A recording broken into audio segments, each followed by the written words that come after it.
নমস্কার, শিশিরবিন্দু মিষ্টি হেসেল সকলকে স্বাগত জানাচ্ছে। আজ আমি মোচার ঘন্ট করব। মোচা ছাড়িয়ে কেটে নুন হলুদ মাখিয়ে রেখে দিয়েছি।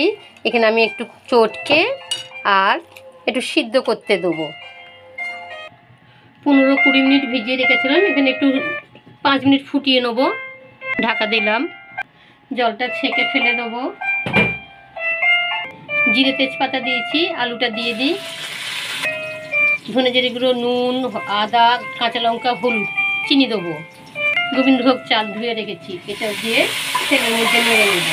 আমার চ্যানেলকে সাবস্ক্রাইব করুন, ভালো লাগলে অবশ্যই একটা লাইক দেবেন, আর বেল আইকনটা দিতে ভুলবেন না। ফেসবুক থেকে দেখে থাকলে তাহলে অবশ্যই ফলো করবেন।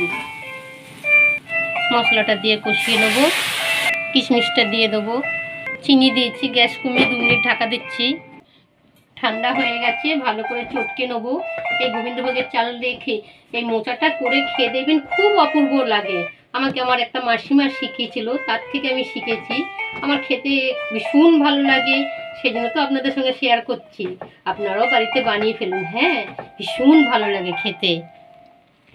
ঢাকাটা খুলেছি, মোচাটা দিয়ে কষিয়ে নেবো। মালদায় থাকে সেই মাসিমা, মালদার বাসিন্দা। ভীষণ ভালো রান্না করে, মোচাটা এত অপূর্ব খেতে হয় ওনার হাতে। কিন্তু আমিও যতবার করেছি ভালোই হয়েছে খুব, তবে মাসিমার মতন অত ভালো হয়নি, তবে খেতে বেশ ভালো লেগেছে। এটা কষিয়ে নেবো। কষানো হয়ে গেছে, জল দিচ্ছি। ফুটে উঠেছে, গ্যাস কমিয়ে 5 মিনিট ঢাকাটা খুলেছি।